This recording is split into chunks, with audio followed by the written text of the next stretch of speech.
Welcome everyone. In this video I'm going to show you how I have the media set up at my house and how I watch TV. I'm going to walk you through step by step how I converted my phone lines to hardwired my internet.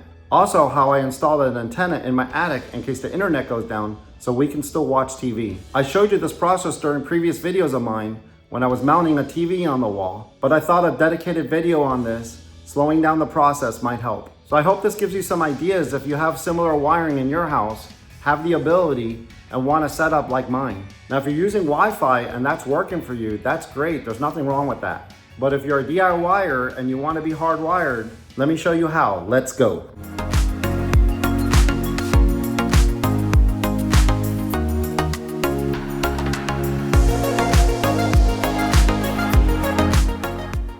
So I'm lucky in my neighborhood. I have cable and I have fiber. And if you open up this box, this is where it's going into the house. And you can see right now, so this is cable. It's this wire right here that comes up, goes around. You see how it's capped off? Because I don't have cable right now. Right now I have fiber optic. So it comes in here, and you can see this cable comes around. And that's the one that they link up. If I switch back to cable, they just unhook it here. They take this cap off and they hook it here, and now I have cable getting sent into the house. But right now, like I said, I have fiber optic. So that's why this is connected. And it goes around and it comes through here and it goes into the house. I'll show you where this goes next. And you can see that box is right there. It goes into this wall. And then it comes through this conduit. And it goes straight up.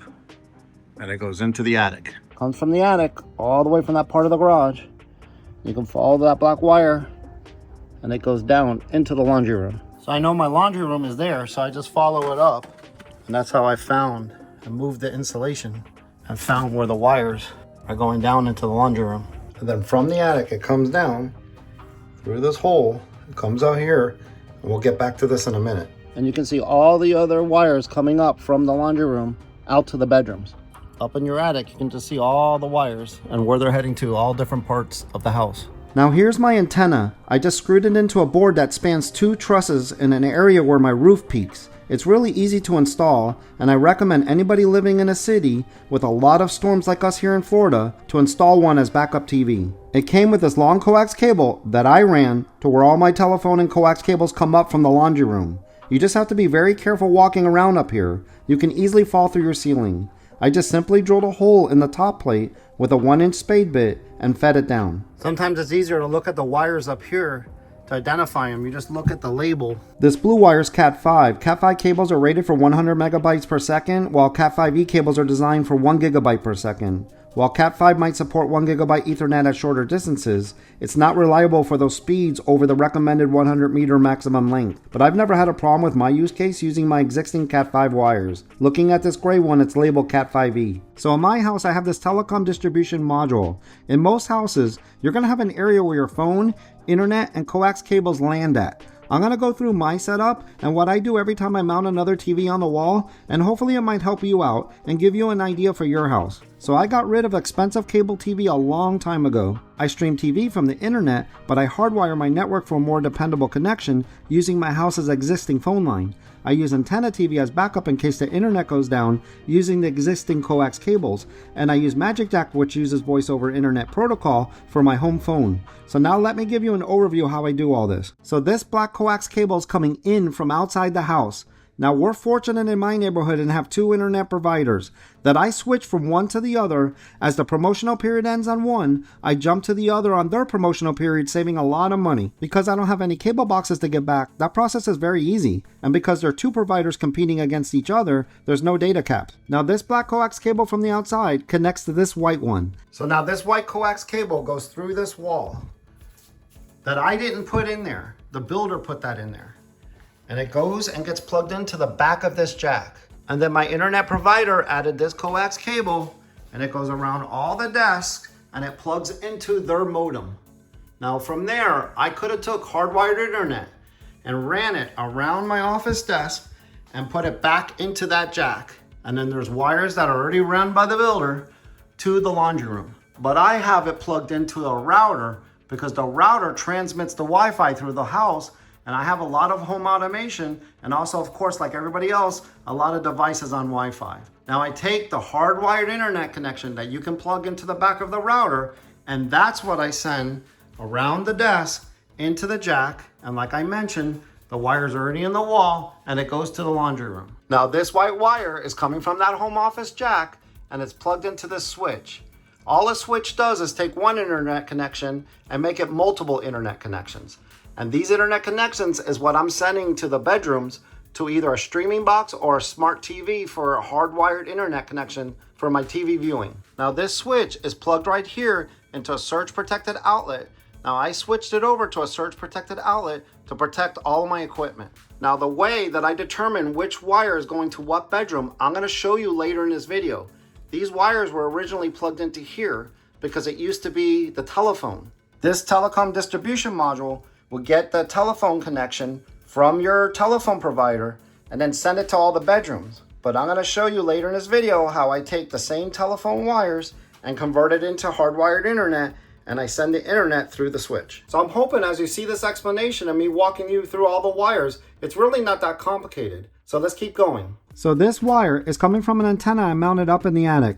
I bought this antenna at Best Buy on sale for $100. It receives HD channels from 60 miles away. It's amplified and multi-directional. Because the antenna is not mounted outside, I won't get an HOA violation. Now this black wire is coming from the attic from the antenna and goes into the splitter. It goes to the different bedrooms or areas where you can put a TV. Now this splitter didn't have enough outs to go all to the areas you can put a TV. So you can connect one splitter to the other and then send out any more singles you need to send out. Now remember, all these coax cables used to go to a cable box, and I would have to spend money to rent cable boxes to see TV. But instead I'm using the internet to stream my TV through the internet. But I'm utilizing all the coax cable in case the internet goes out, I still can watch TV. Now the telecom distribution module used to have ability of putting it on the in, and then you would send it on the out to all the TVs. But my cable tech told me this doesn't make as good of a connection as these splitters. Now I want to mention one last thing. This used to be connected to a booster, and then the booster was plugged into the surge protected outlet, and it boosts the signal to all the different rooms. But mine eventually broke and I was only getting half the channels, so I removed it. And once I removed it, I got all the channels back, and the channels were just as clear without a booster as with, so I just never replaced the booster. Now that booster came with my antenna, but you can buy an aftermarket booster, but I never bothered because my antenna channels are good, like I mentioned. So one day I'm gonna put all my different devices in one rack to clean this all up. Okay, next I'm gonna show you how I tone and probe these wires to figure out which one is going to the room that I'm working in, and how I convert the jack into hardwired internet to match this end to plug into the switch to send an internet connection hardwired to the TV. But for a final recap, so you can compare your wiring to mine, hopefully now that you've seen this, it doesn't seem as complicated. You got the internet coming in from the street and it gets sent into the home office. From the home office, it gets sent back to the switch, and from the switch to the bedrooms. You have the antenna signal coming in through this black wire, through the splitters, and back to all the rooms that you have a TV in to get antenna TV. And all these phone lines are just more wires going to different parts of the house that if you choose to, you can convert to hardwired internet. I want to quickly also note that you can use your existing coax cables for a hardwired connection to transmit the internet over to a room if you live in an older house that doesn't have Cat5 wiring or higher. So next I'm going to show you footage how I toned and probed this wire that was plugged into here so it can be plugged into the switch to send hardwired internet to the TV that I was working on. This is my Southwire multi-purpose tone and probe kit I bought at Home Depot. I plug in the RJ11 adapter cable, turn it on, and plug it into the phone jack. We need to hear this tone on the other end of the telecom distribution module to locate the other end of this wire. Let's go try it out. So I probe around these other blue wires and I don't hear anything. But when I get to this one, it starts to beep. It's that easy, guys. This is the wire that I will plug into my switch once we convert the other end to a Cat5e connector, eliminating the RJ11 phone jack. Let's wire up the Cat5e connector next. I start by disconnecting the phone jack, then straightening the 8 individual wires. I'm going to show you how I'm going to match this end to the RJ45 connector on the other end. This is the Cat5e connector from Levington I picked up at HD, and I need to take note of the wiring order by color looking through the clear connector plug so I don't have to re-terminate it. Let me show you what I mean. I take a picture and note what color goes to what pin number. So number 1 is white blue, and you can kind of see it in the picture. Number 2 is blue. 3 is white brown. 4 is green, 5 is white green, 6 is brown, 7 is white orange, and 8 is orange. But you don't put it in a perfect order. You put it in the order that's on the connector. So the way these wires go in are like this. So on one side I need 4 wires. On the other side I need 4 wires. So this back wire, this first wire, has to be 5. And 5 is white green, so I have white green. 3 is white brown, so I have white brown. 1 is white blue, so I have white blue. And number 2 is blue, so I have blue. And then I'm going to flip it this way because it has to stay in this order. You're going to have to read upside down. But this first wire is 4. 4 is green, so I have green. 6 is brown, I have brown. 8 is orange, I have orange. And then 7 is white orange, and I have white orange. So now I have to stick these in here. This was the Klein Tools data cable installation kit I bought at HD years back. There are many different options you can purchase. This one includes plugs if you need that for your project, but we will be just using the punch down tool. Now if you don't want to purchase a punch down tool, in the packaging comes this little tool that you can use to punch down the wire, and then you would just use wire cutters to clip the end of the wire. Let me show you how. And you stick it in, and it shoves the wire down, makes the connection, and you want the longer part on the outside so it cuts it. So when I do this side, I want the longer part on the outside, so it cuts it. So I insert the wires into the correct different slots matching the picture, pushing them in as far as I can, and then using the punch down tool. It seats the wire and that's what makes the connection. Now I'm going to slow down one of the wires so you can really see how I'm doing this. You just insert it in the slot of the wire you are setting with the blade on the outside and push down on the punch down tool with a slight wiggle. Now there are impact punch down tools that are spring loaded, but for the limited times I do this a year, this simple punch down tool works fine for me. Here's a close up so you can see how the wire is set all the way down, and then you just twist and spin it around until it breaks off. It's that easy. Now back to the fast forward to see the rest of the wires being terminated. Now on the side of the connector is a picture of the 2 wiring standards, T568A and B, which you can use one or the other to match the 2 ends. But I didn't want to have to change the RJ45 plug on the other end at the telecom distribution module, saving myself a step, which again is why I'm just matching up the 2 ends. The data doesn't care what color wire it's going through, the 2 ends just need a match. Eventually I give the wires a wiggle, then pull it out because the blade doesn't always cut all the way through. I'm using a non-impact punch down tool. Finally, you connect this cap and that's it. It's pretty easy. We just converted the phone line to hardwired internet. Let's go test our work. This is what I use to test my network wiring. You plug the remote tester to one end, then the main network tester to the other by using the included cord and turn it on. What it does is it sends a test signal through the 8 wires so you can verify both ends match. See it counting down 1 through 8? Now you just check the other end and you can see it also counting down 1 through 8. So we're good. If it was jumping all around and not in sequence, we would have to re-terminate the jack. So next I'm going to show you guys footage of how after I convert my phone lines to hardwire my internet and use my existing coax cables for antenna TV, what I do on the other end where the TVs are. Every room in my house has a different setup depending on which room it's in, but hopefully this gives you some ideas for your setup. This first one, I'll show you a more detailed overview of our media room. It has an 86-inch TV where we play our video games and watch movies. And again, if you want to see the full install, I'll put a link at the end of this video and in the description. Okay, check this out. And then use the snap-in blank for future spare addition if needed. Then I install a Cat 5e jack on the bottom and the blank on the top and screw it in. Let's install the last piece. I'm going to use this recessed Decora insert. This is what it looks like, and feed the 2 pull strings and the yellow Ethernet wire that's going up to the TV through it. You will see me plug the yellow wire directly into the jack to bring hardwired internet to the TV for now. Now that everything is fed through the recessed Decora insert, I screw it in with its 2 screws. All that's left is to install the 3-gain Decora wall plate. So I feed the yellow wire and the 2 pull strings through and screw in the 6 screws. Check out how I leave the pull strings neatly wound up in a loop. Everything is completed. I'll plug the yellow Ethernet cable in once I install the cabinets. So now all that's left is to feed the media wires through it. So I start with the 4 HDMI cables, then the Ethernet and coax cable, finally the 2 extra pull strings. I hope you guys are seeing how it's not hard to hide and run your media wires through a wall and fire block. I retape the pull strings out of my way. Let's secure the media plate next. I tighten 2 of the screws for now, remove the blue tape, and wrap up the 2 pull strings. Next, I drape the wires over the TV mount, and here's a shot how this part of the project came out. You can see everything coming out of the media plate. 2 pull strings in case I need to pull anything else.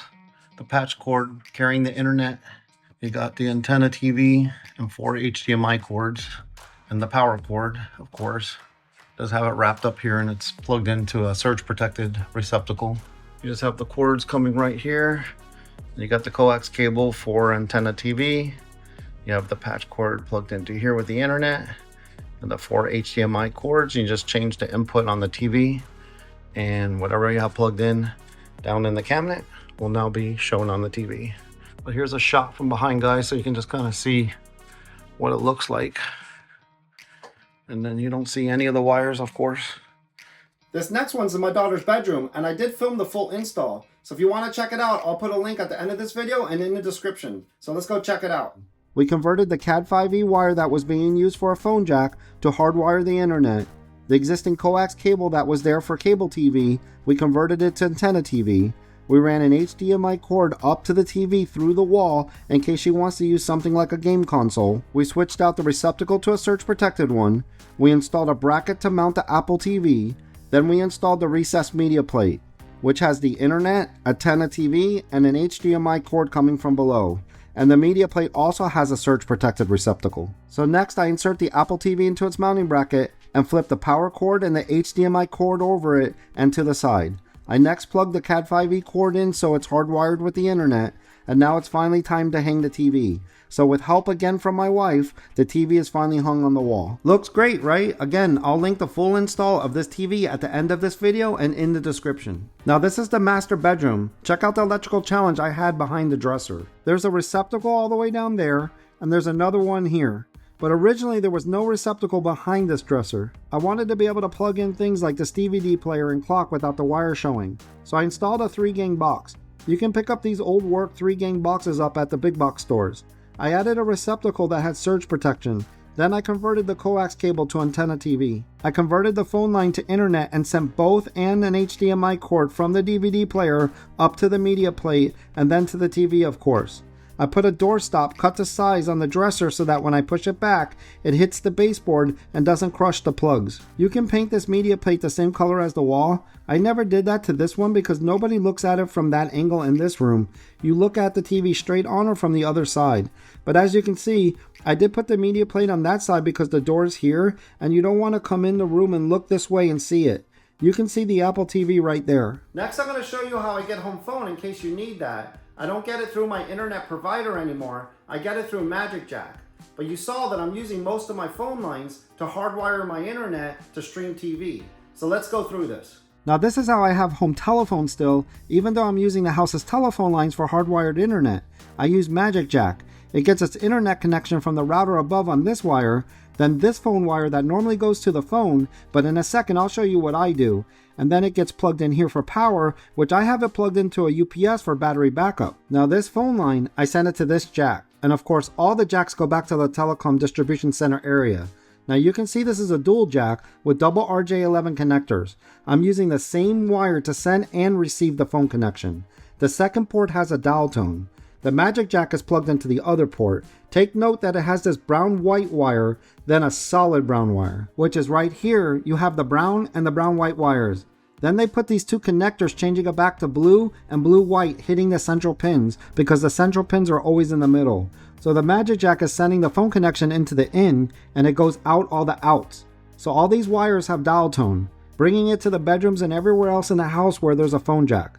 But I don't care about the other jacks. I could unplug all those wires. I just need to send it to the kitchen. The reason why I send it to the kitchen is because that's where I wanted my main base located, in the middle of the house, centralizing the Bluetooth signal, and it has the answering machine to retrieve our messages.